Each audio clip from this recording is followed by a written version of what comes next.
Well, obviously baby first. Baby. Cocktails. Wow, oysters, high-waisted jeans, roller skating.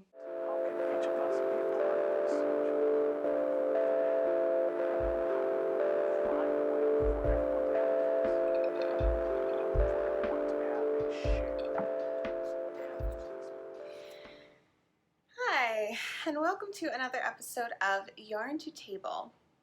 I'm Celeste, and this is a show about my knitting life. This episode, I have a few finished objects to share with you. I have my newest sweater, my newest baby knit, a bit of sweater surgery from an older finished object, and a felting project. So lots of cool stuff there. And I also have some interesting little odds and ends to talk about, as well as the design project that I am currently working on and my plans for my next sweater.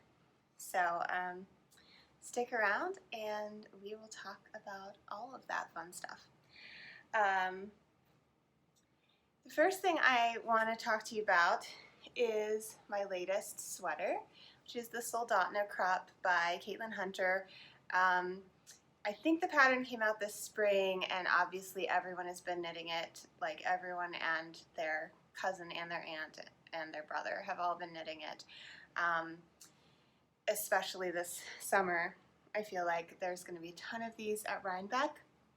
I think it was last year that it seemed like so many people were wearing their Tecumsehs at Rhinebeck, and I think this might be the new Caitlin Hunter Rhinebeck sweater for this year. I unfortunately will not be at Rhinebeck this year because I will be massively pregnant. But I nonetheless enjoyed knitting up that hot sweater of the moment. I mean, I'm just a huge Caitlin Hunter fan. I basically love everything that she makes. And when I first saw this sweater, it wasn't at the top of my list of her patterns. Like, I loved it, and it felt like the kind of thing I was going to maybe knit sometime, but I didn't think it was going to be the very next sweater I knit. Then I just kept seeing them, and I saw them in various different color combinations. I saw some people incorporating this sort of burnt orange into their sweaters, like Kristina Vollenvine, and started thinking about how interesting that would look opposite more of a minty color like Caitlin used in her sample. And then what really got me excited about it is that I've been wearing all of these bodycon dresses here in my second trimester because they're really comfy. It turns out that when you don't have a waist, it's just really hard to dress, and maternity jeans are the absolute worst, and I still wear them all the time because I'm a jeans person, and I would totally not feel like myself if I just wore dresses for my whole pregnancy. But the fact is that dresses are one of the most comfortable things to wear, and they're also one of the most flattering things to wear with a big old bump.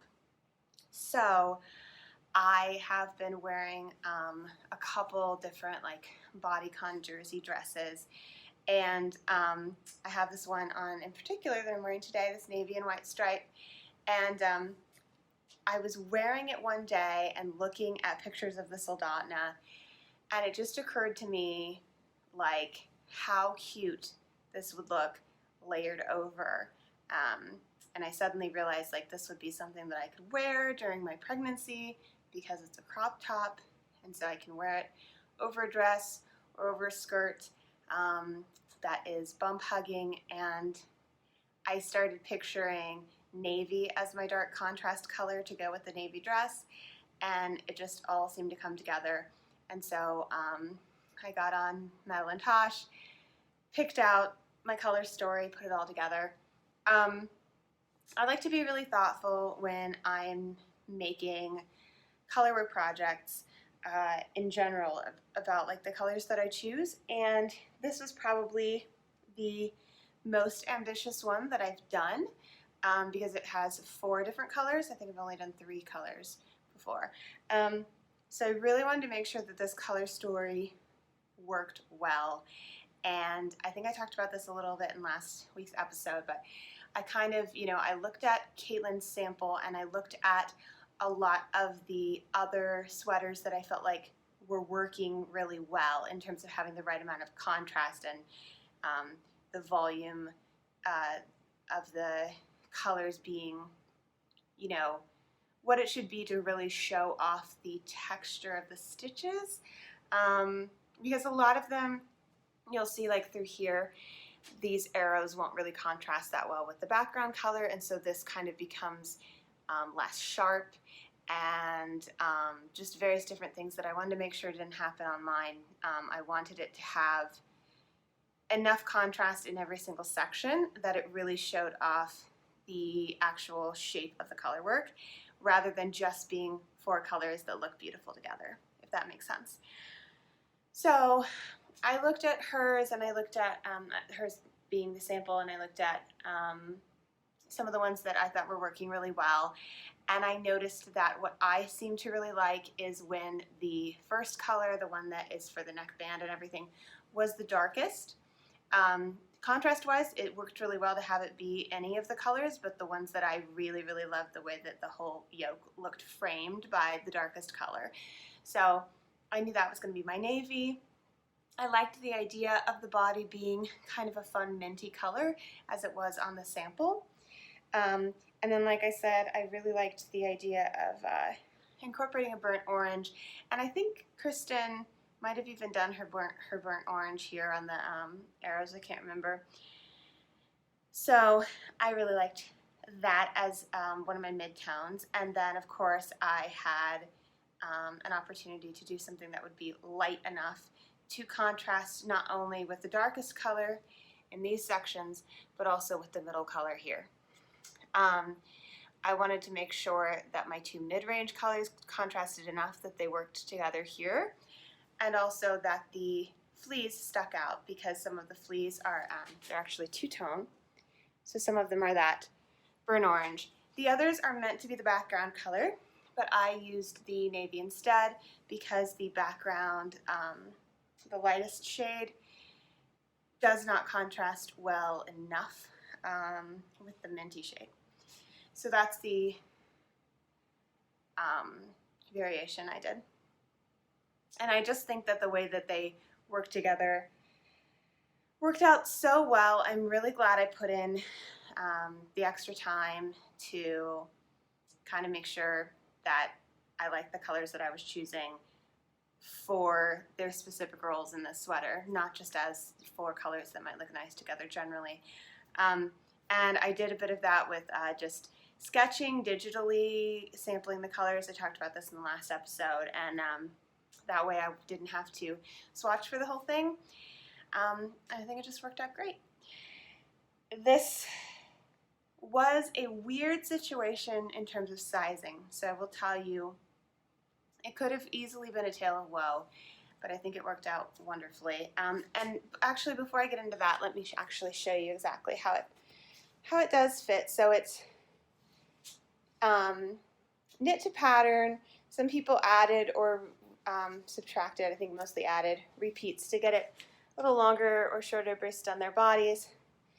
I found that I liked it exactly where it was, which is pretty much exactly at my natural waist and just above my belly button, which is here. And you can see it ends basically at the top of my bump, and that there is enough positive ease to have some nice ease here in the back as well as roundabout. But the yoke itself is fairly close fitting. And then the sleeves, and this was really important to me, have some positive ease. They have about 1 inch of positive ease, which I really liked the look of that. Again, looking at other people's photos, and in the ones where they had 0 ease, I just didn't love the shape as much as when it had a little bit of positive ease in the sleeves. I think it gives it that cute little sort of boop boop shape to it, which I really like. So, I don't think I talked about this last episode because I don't think it had happened yet. But basically, choosing a size, I would typically choose the third size in most patterns, and it's what I have historically chosen, I think in all cases, for Caitlin Hunter patterns. For this pattern, however, it seemed like to get the fit that I was going to want that wasn't too tight across the bust, I was going to need to go up not just to the 4th size, but to the 5th size, which I think the 4th size would have worked with my bust, but then not with this, not given me the positive ease on the sleeves. So I think that's why I decided to go up to the 5th size. Yeah. So I was a little freaked out by that. Obviously my body's changing and everything, and I ordinarily have very disproportionate measurements in terms of my chest being much larger proportionally to my shoulders, which usually isn't that big of a problem because I knit a lot of positive ease sweaters. It's just what I like to wear, and so I just have a little bit less positive ease in the chest, but it doesn't end up mattering in the end. Here for this sweater, there was going to be not really any ease through the chest, and then kind of the ease shows up here and it shows up in the sleeves, but there wasn't going to be a ton of ease throughout the yoke. And so that was a little scary because I didn't want it to be too big on the shoulders, but I also didn't want it to be too tight across the chest. And then with being pregnant at the moment, my chest is even bigger than it usually is. So I didn't want to take any chances. It made me a little anxious to knit 2 sizes larger than I normally would, but I decided, okay, I'm going to do that. Now, somehow in my brain, I suppose I just thought I was doing that, but I was actually knitting the 4th size. So I would normally knit the 3rd, decided to knit the 5th, and I ended up knitting the 4th size somehow, which I guess was probably just because my eyes were used to looking at the 3rd size. And then I was telling myself, nope, larger than that, and just going up to the 4th size instead of all the way to the 5th.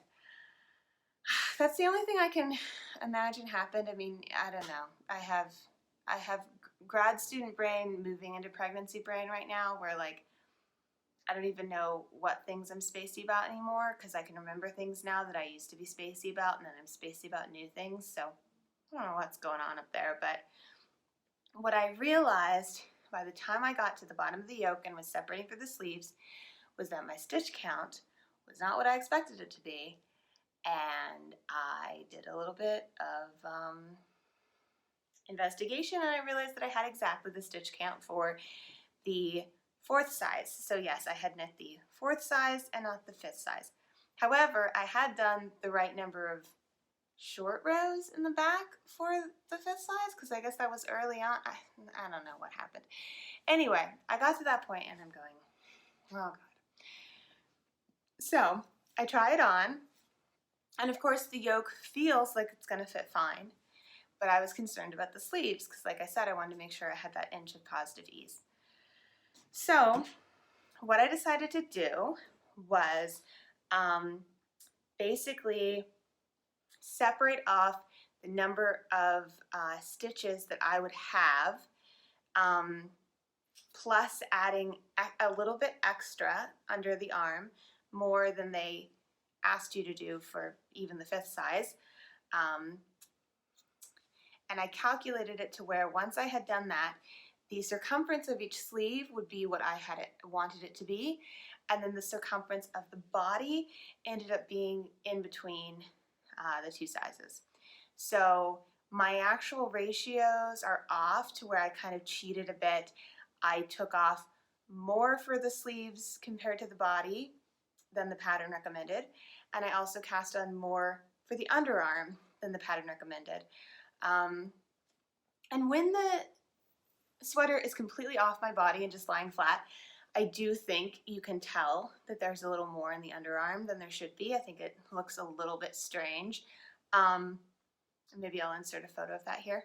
But when it's on, it doesn't. It actually fits perfectly. So, few stupid mistake, but saved it at the last minute and didn't have to rip out the entire yoke and knit it again, which would not have been fun. And yeah, ended up with a great sweater that I really love, and that I can wear now with my pregnant body, and that I am hopeful I can enjoy wearing with some high-waisted jeans and my non-pregnant body once I can wear high-waisted jeans again, which is probably one of the things I'm looking forward to the most. I would say cocktails, raw oysters, high-waisted jeans. Well, obviously baby first. Baby, cocktails, raw oysters, high-waisted jeans, roller skating, shoes that have any amount of heel at all. Those are the big ones. Those are the big ones. Okay, so I have a lot more stuff to share with you, so I'm going to trudge on. Okay, so the next finished object is what I was working on last episode, and that is this adorable little onesie. I talked in depth about this pattern last time, so I'm just going to add what's new. I finished it, and I also sewed on these little buttons. I had a lot of trouble picking out the buttons. I ended up just going with a basic mother of pearl. In my mind, I really liked the idea of like shirt buttons, like for a men's shirt, and something that was like metal with maybe painted, you know, white, but then like worn away at the edges to where you could see the metal. Like I had this kind of specific idea in my mind that I thought would be really, really cute. And I just could not find anything like that. And then I bought some metal buttons on Amazon that said they were metal, and they turned out to be plastic, because like counterfeit crazy stuff on Amazon is getting out of control. So I sent those back, and that was annoying. And ultimately I decided I really, really wanted the buttons to be really simple and plain so that they didn't take away from the rest of the garment. And I think I kept thinking metal because I liked the idea of them being a similar shade to the yarn, but ultimately I do really like the way that the mother of pearl looked. So the pattern didn't tell me what size buttons I was going to need, so I did the thing that you do where you knit the buttonholes and then you figure out based on the size of the buttonholes what button size you're going to need. And I will say, though this pattern is absolutely gloriously cute and I adore it, one of my biggest annoyances is that it was not graded properly, and so it didn't give you the proper button spacing, and so the gap between these two is a little bit bigger than it should be, but I think I fudged it well enough that you can't really tell. The shaping for the legs was also just kind of all over the place in the pattern, and you had to sort of figure out what seemed right, and it didn't give you row counts, it was giving you measurements. And anyway, the whole thing was not very well written, was not properly graded, did not come off as particularly professional, and I think could be very frustrating for a beginner, although the actual techniques are not necessarily too much for a beginner. But if you're in love with it, as I was, it's still worth it. It's still worth it because it's so, so, so cute. And then the last thing I'll say about this is just to rave about the yarn. This is Quince and Co. Finch, which is their fingering weight 100% wool base. And when this was blocking, my cat snagged it, and he pulled right next to one of the eyelets like a huge pull of the yarn, like a whole loop, you know, pulled up. And it did not break.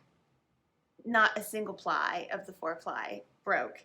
And I was able to come back in and just, you know, even out this tension of the stitches. And you can't even tell where it happened. So I was really upset at first because I was afraid that it was going to have this big obvious flaw right in the front. But I was so impressed because this yarn is like soft. It is soft enough to be worn next to baby skin, but it is strong. So just, I'm like full on Quince & Co. fangirling this summer, I feel like, but very, very happy. So when I finished the onesie, I've been knitting pretty much selfishly since. I still have a few little baby knits that I might do before she comes, but I feel like I've got a lot of them done, and I really been enjoying making. Well, I really enjoyed making this for myself, something that I could wear right now with my pregnant body and feel good in, because dressing when you're pregnant is like a whole thing. And so, yeah, I've been enjoying being a bit of a selfish knitter lately, I have to say. So I finished that, I knit this guy, and then I think the next thing I did was, and I'll just, mention this in passing, but I have a half object. I finished one of my emergency socks that I pulled out for when we went to see our nephew's musical that they were in, Tarzan, and I needed something vanilla to knit on. I think I might have been knitting this sweater at the time. So I knit on this, and I got so close to the toe that I decided to just finish it off so I could start the next one. But what was weird about this is, so I'm knitting this out of Retrosaria Mondim in one of the really beautiful sort of micro-stripey colorways. And the other pair of Retrosaria socks that I have gotten a little bit too tight because I knit them with the same recipe that I use for superwash socks, and they are non-superwash. So I absolutely love them, but they're a little bit tight. So when I cast these on, I decided to cast on 8 more stitches than I normally would. So I went up to 64. And as I was knitting along at the kids musical, not in a position to count my stitches, I forgot that I had already made the decision to cast on 64 stitches, and I thought I was knitting 56, and so I thought I should knit it a little bit longer, because I was again having the same thought of, I want to make sure these are a little bigger. So I knit it a little bit longer before I started decreasing for the toe, and then because I was on a larger stitch count, the toe decreases ended up taking a lot longer because I was decreasing more stitches, and so by the time I did end up finishing this later back home, I was like, this is way too big, and I tried it on, and it was like clearly just going to be way, way, way too big, like not good. So I ripped out the toe. I ended up counting and realizing that I did have 64 stitches, and that was the whole deal. And I actually started the toe a couple rounds earlier than I normally would to account for the extra rounds of toe shaping to get the stitch count reduced by half, since it was a larger stitch count. So lots of weird mistakes in math, and just like trying to guess at something. I mean, socks are so automatic for me now, but socks out of non-superwash yarn are still new, and so I'm having to do a bit of guesswork, and hopefully they work out well, because I definitely would like to knit more non-superwash socks in the future. They are so warm, and I just love the way the yarn feels, and Mondim especially is just so lovely. And now that La Bien-Aimée dyes on Retrosaria's Mondim base, there's even more beautiful options for colorways and hand-dyed colorways on the Mondim base. So I could just see that being a real favorite for socks going forward if I can figure out how to adapt my recipe properly. So wish me luck on that one. And then I did a sweater surgery. So at this point, let me just back up. Once I finished this sweater, I decided what I want my next sweater to be, which I'll talk more about in dream knitting. But I ordered the yarn, and I knew that because they said that I shouldn't expect it for like 3 weeks. So I was like, oh goodness, this might be a good time to just pick up all those odds and ends and sort of like do that necessary knitting that needs to get done. So that was like, you know, finishing that sock properly and figuring out the toe situation so that I can have the next sock on the needles and actually something vanilla the next time I need it for a movie or a, you know, children's musical or whatever. And another one of those things is a little bit of sweater surgery on this beautiful baby, which is my Kerrytown that I knit in the spring. And some of you will remember that I made the mistake of knitting the sleeves flat. I actually altered them to be full-length sleeves, and I knit them flat and I decreased too much so that they were a little too tight around the wrist, and they were in fact so tight that I couldn't easily push or fold up my sleeves, which I really, really hate because I tend to get overheated and want to push them up, and then I get cold and I want to pull them down. I really like having that option. So because they were knit in the flat, it was not as easy and already seamed and everything. And I think I might have even knit them from the cuff up. Could that be right? No, I knit them. No, I knit them. It doesn't matter.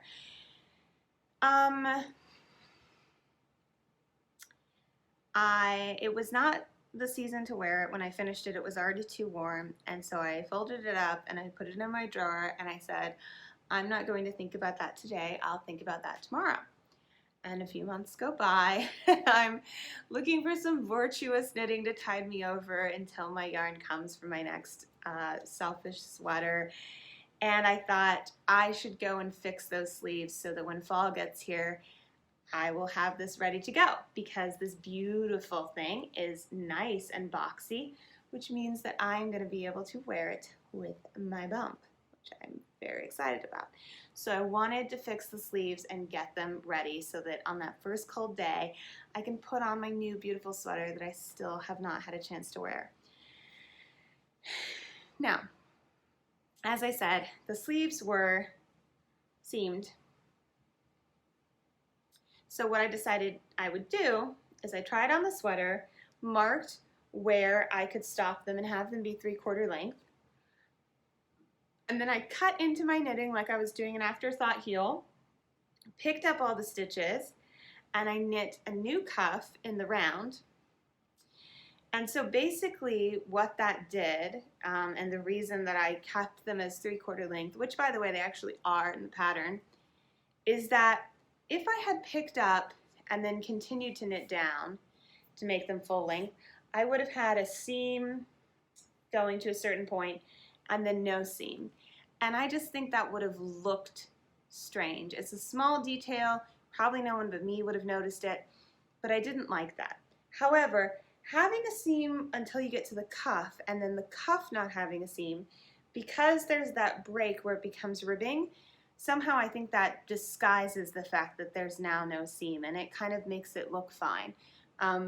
So I thought at that point the stitch counter on my arm was where it needed to be, so I could just cut off and eliminate that too small section, re-knit the cuff, and it fits perfectly, and it doesn't look weird at all that the cuff is in the round and the sleeve is seamed. So I'm very, very pleased with that. I actually am not disappointed at all that it's not going to be full-length sleeves, because I think ultimately it looks cute, and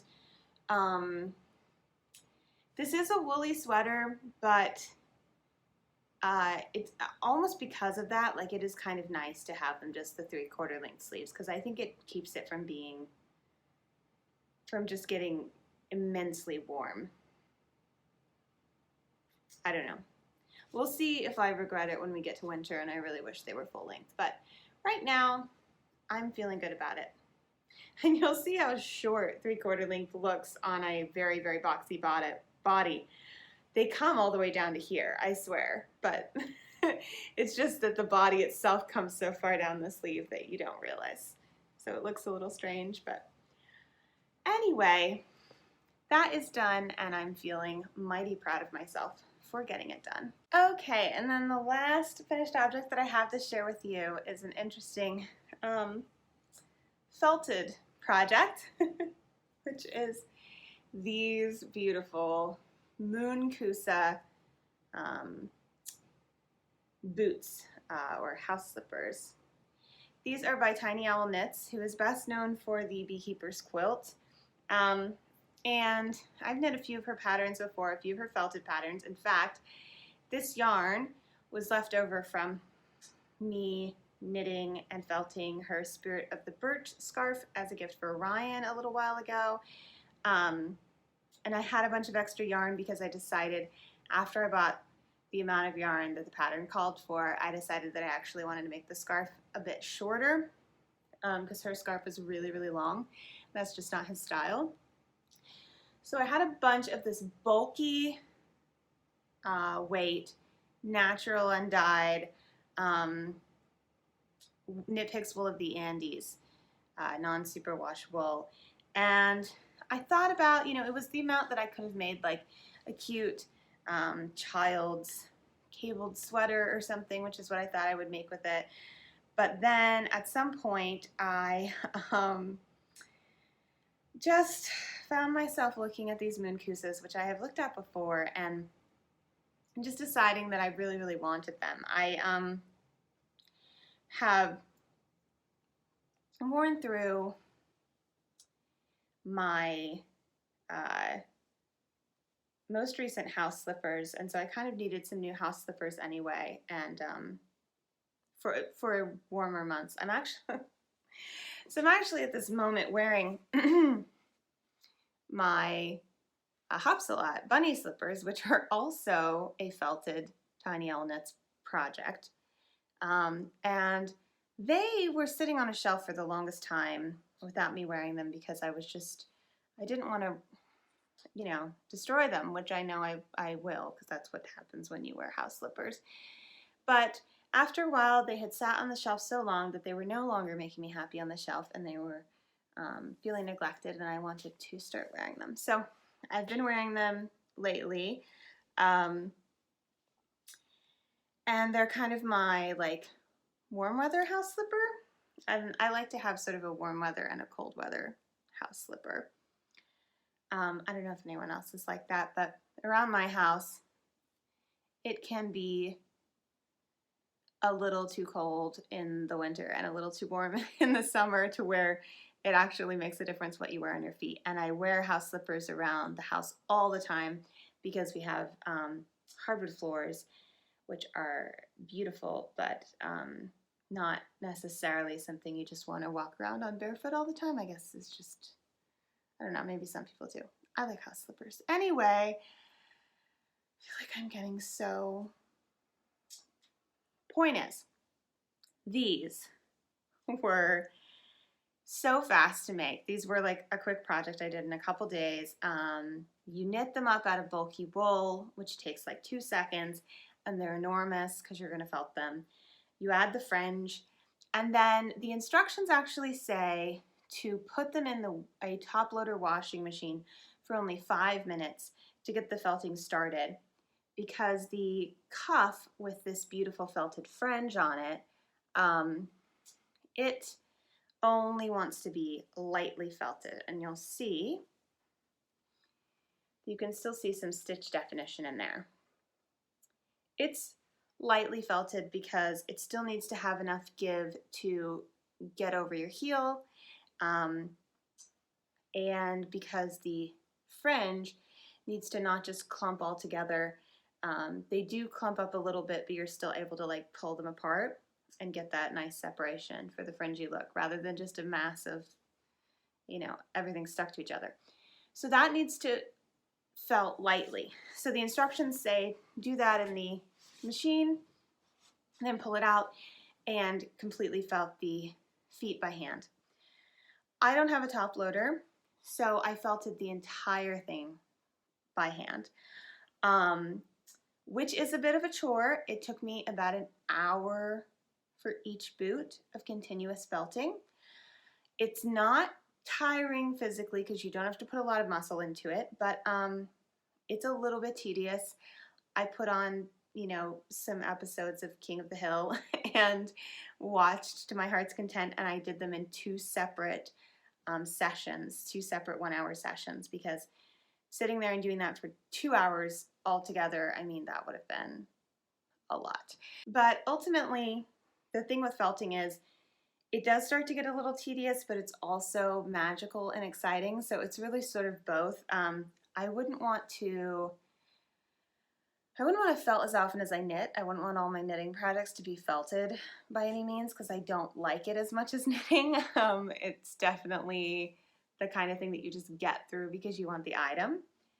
But, maybe once a year to have a felted project like this, I think is a sacrifice I'm willing to make for something this cute. So I absolutely love these. I will say the sample ones that you see in the photo are knit with a single ply bulky yarn, and the fringe does look cuter than on mine. Mine are done with maybe like a 4 to a 6 ply, and you can see, although they get really wispy and curly and sort of have that like beautiful dreadlock look, there's still a little bit of definition of the plies in some places, and hers doesn't have that at all, and so I think hers is prettier because of that. So if I were to do these again, I would definitely, or anything with any of her patterns with felted fringe, I would definitely choose a single ply bulky if I could find it. The other thing is the heels were really large, even as I got the rest of the foot to felt. And I just had to keep being really tenacious on those and just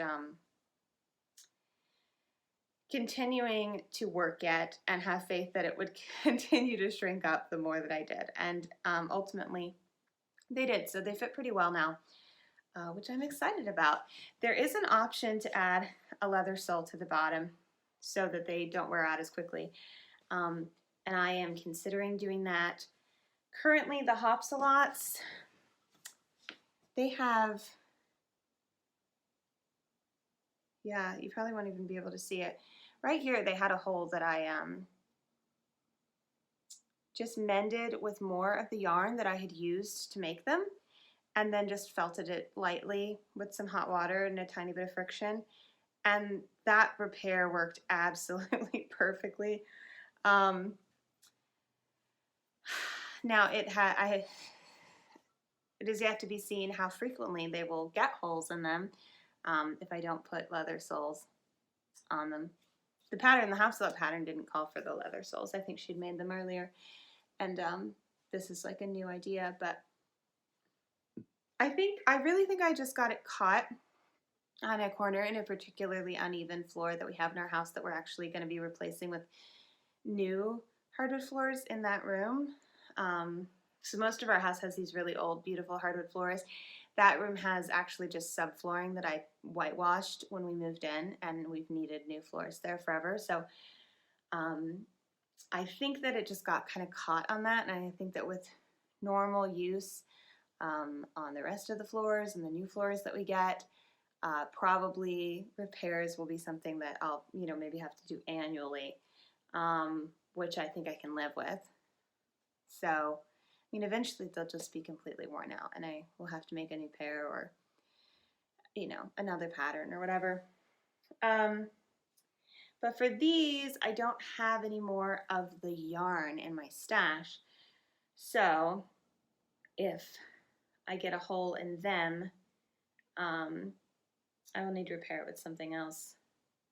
But I don't think it should be that hard to match the color, so I don't know. We'll figure that out, or I might just buy some leather and sew it to the soles. We shall see. And I guess that brings me to what I have been working on.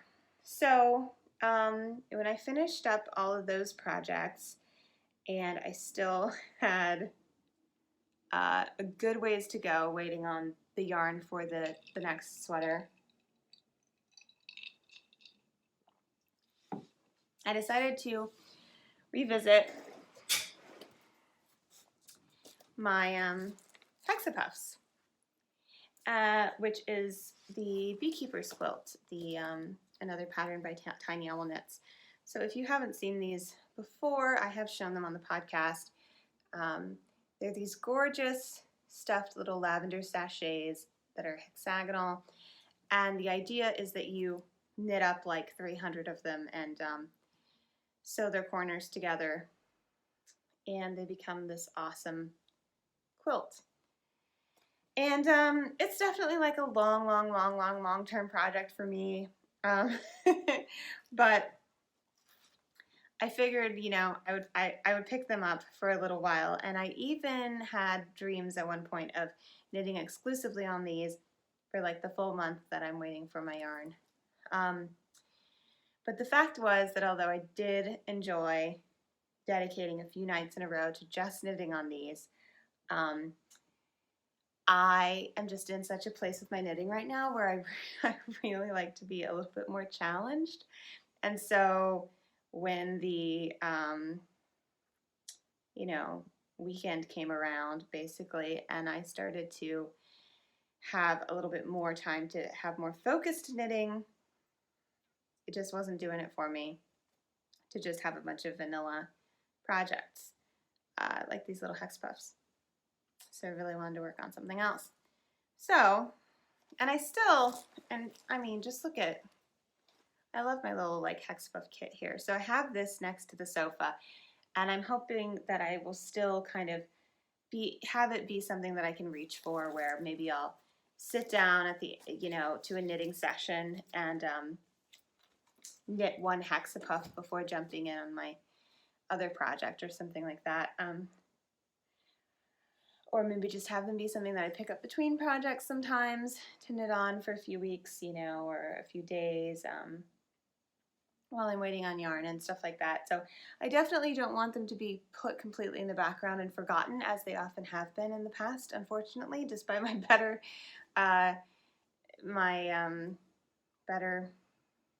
let's see, I don't know what that phrase is, intentions. It's like just cobwebs up there, guys. But I really wanted to work on something that was a little more challenging. So I pulled out the Shja design that has been languishing for like a year. And you know what I figured out? I figured out my problem, which is that I had too many ideas. I wanted this shawl, which I'm making out of beautiful local yarn that I picked up in Wales last year, and I wanted to design something that was inspired by the beauty of the Welsh landscape.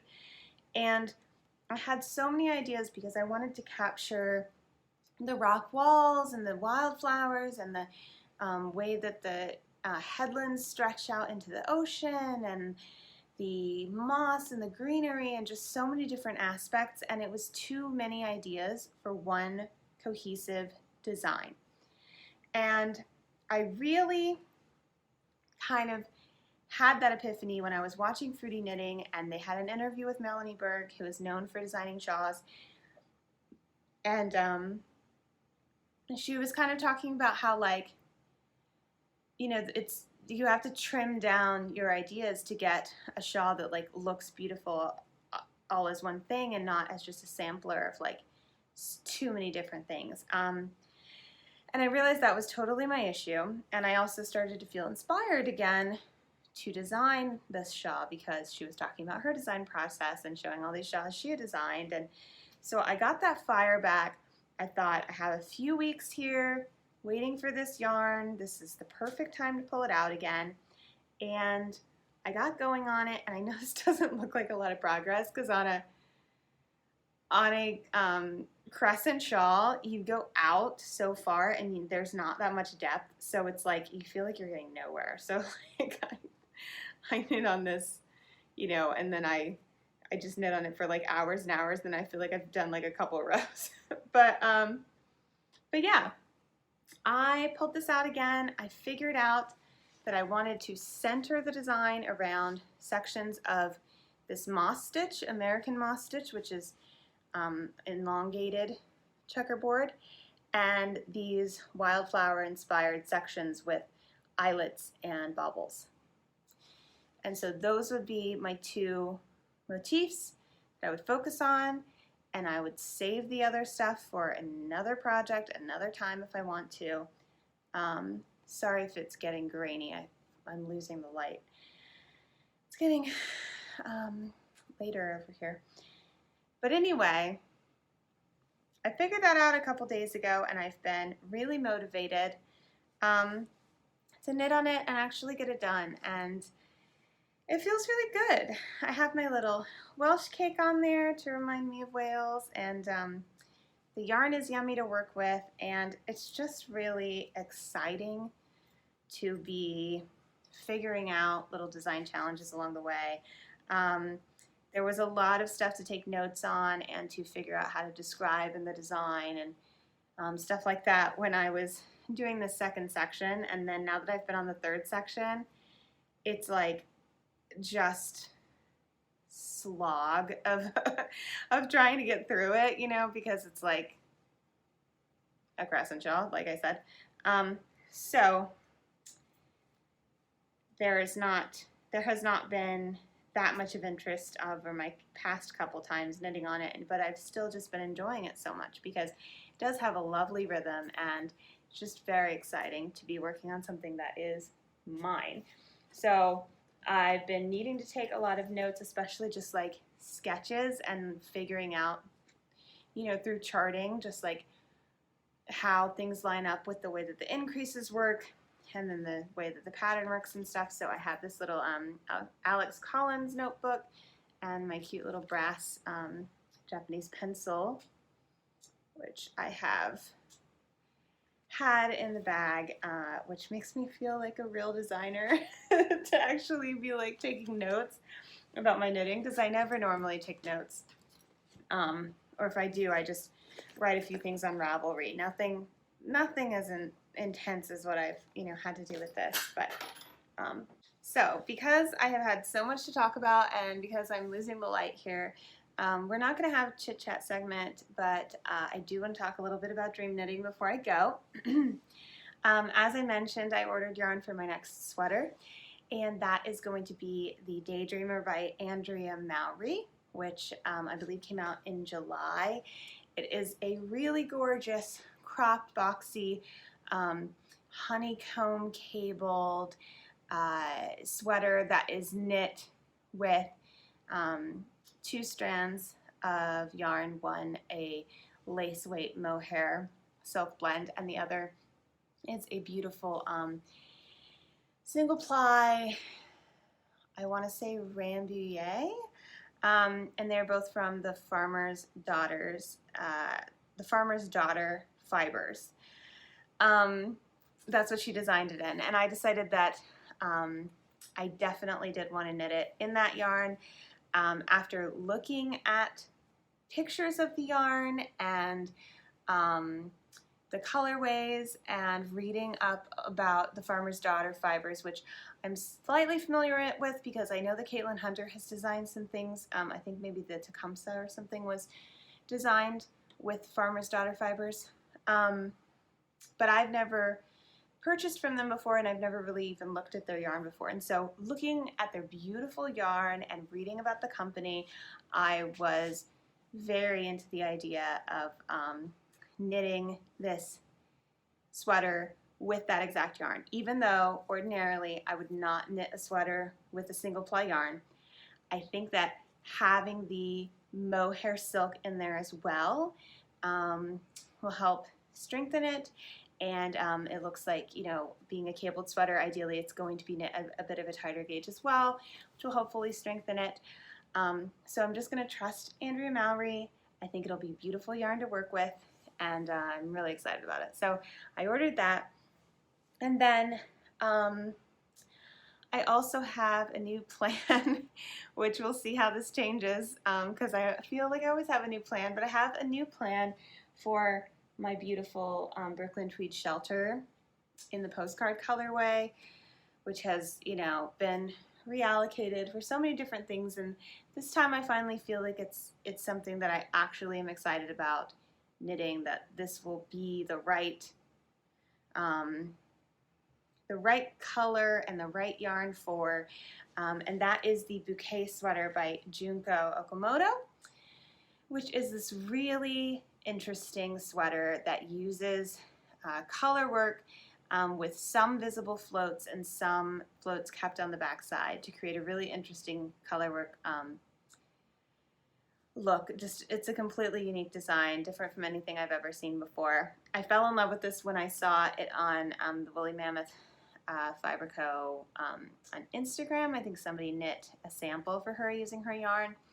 Now this would be something I would knit postpartum because it's probably not going to fit with the bump.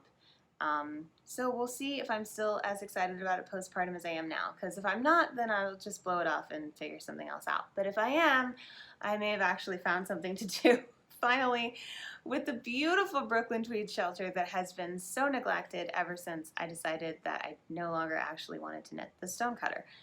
And then finally, the other thing that I wanted to mention is a sweater design idea that I have that I think I could be working on very soon. I'm getting excited about it.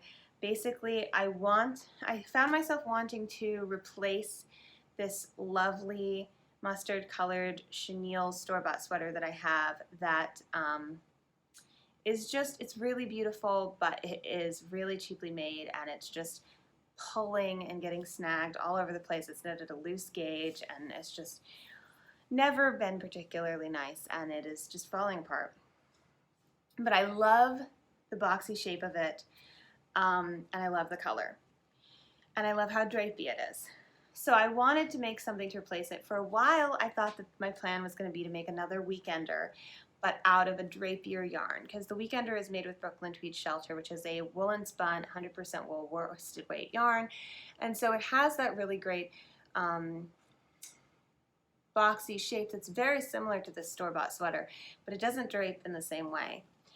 So I thought maybe I'll make one of those out of alpaca. Maybe I'll rejigger it to be a lighter weight yarn, something like that. But the more that I thought about it, the more I thought, well, I don't really want to knit it as a weekender, although I love the weekender, and I'll probably knit another weekender at some point. I actually have ideas for exactly what I want this to be, beyond just the gauge and the fiber content and the color. Beyond just the boxiness, I actually started to have ideas for texture and cables that I wanted to incorporate into it. So I decided to sketch it up, and I decided to go on a hunt for some yarn, and I found some stuff that I think is going to work, which is Travel Knitter Tanami 4-ply, which is a camel and silk blend, actually. Camel being very similar to alpaca. It's not as dense, but it still has great drape to it. So I think that that will be really awesome. Fingers crossed. Who knows when that's going to happen, but I'm excited about it right now. So I wanted to share that as another bit of that dream knitting. And maybe that'll be something you can look forward to seeing later on this year. So I guess that is going to bring me to the end.